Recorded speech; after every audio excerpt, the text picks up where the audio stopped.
Good afternoon. May you please introduce yourself? Hi, I'm Dr. Margaret Brown. I am a GIS and data manager for the TELUS project for the Geological Survey Ireland.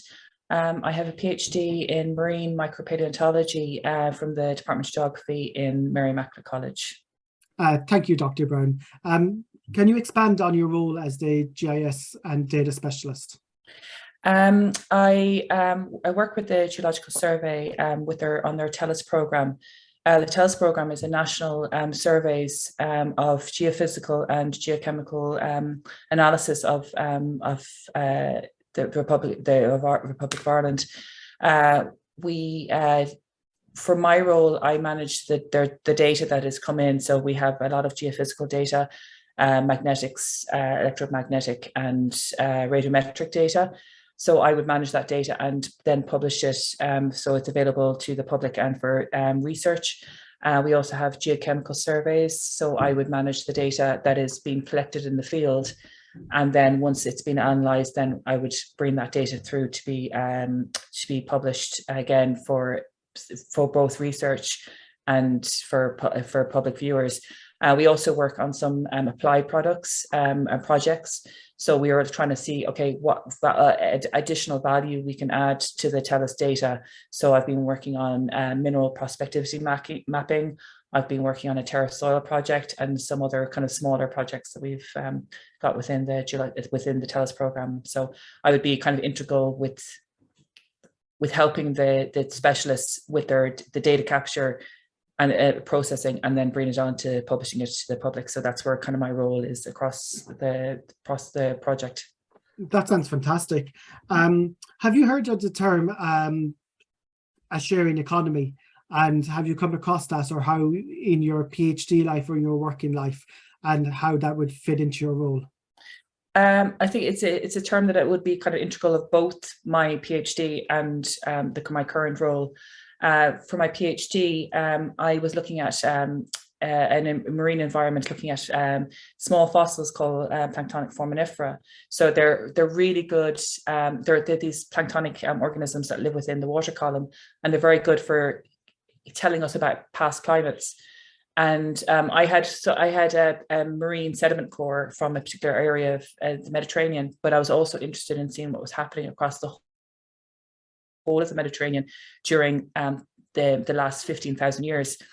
And but obviously I wouldn't have access to all that data. So a part of my project was actually sourcing other people's data from across the Mediterranean. So through open source portals, so data portals, and also through actually contacting the people researching in the area, I was able to get data sets for about 70 different cores, about 70 cores from across the Mediterranean. And from that data, and being able to access other people's data in an open source and sharing, I was able to use that data then to kind of reconstruct what was happening in the whole across the whole Mediterranean during since the last glacial maximum. So when from the last cold period, and as the climate's getting warmer, I was able to map and analyze what was happening over the last 15,000 years. And that is only made possible by the fact that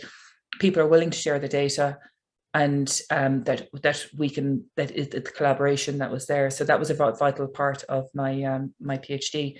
And also, taking the methodologies that people use, and and to kind of take that and run, develop that a bit more. So that was quite a vital part of my PhD.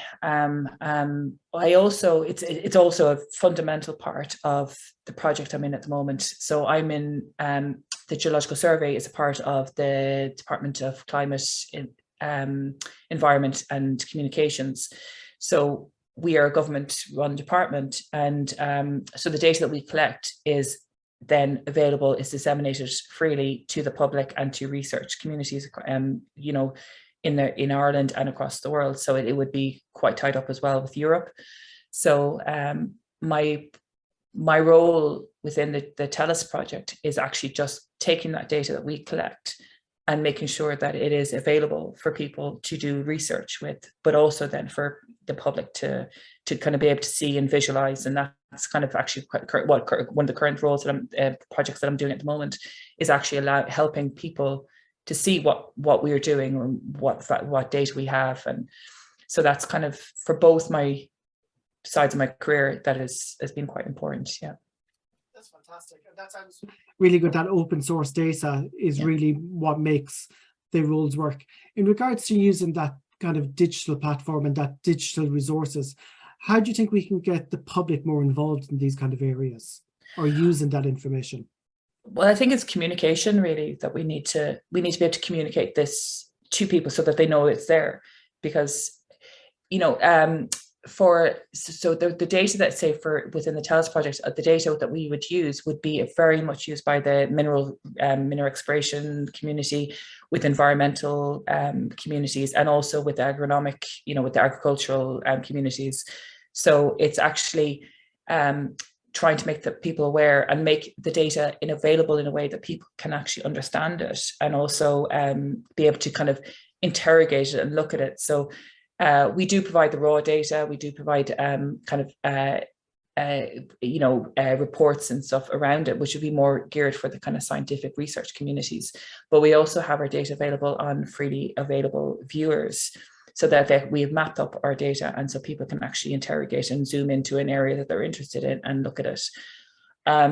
Also, as part of what we do is actually working with other organizations to kind of apply, to kind of added value for this. So one of the projects I'm working on is Terra Soil, and that's with Teagasc, and we're looking at how we can make our soil geochemistry data, trying to just kind of add additional value to that, and then to allow that to be disseminated to people within the agricultural sector, so they can understand, okay, what is the chemistry would we expect in where your farm is. Okay, what do you need to add more fertilizers? Do you need to add more lime?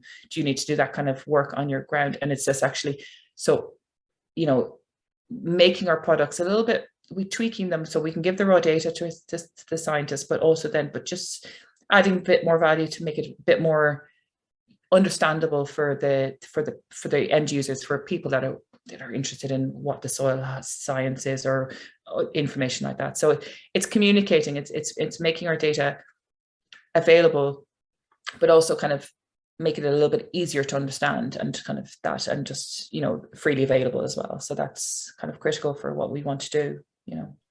That sounds fantastic. And I think that's so important, as you mentioned, is getting people access to that information and being able to understand what they're doing.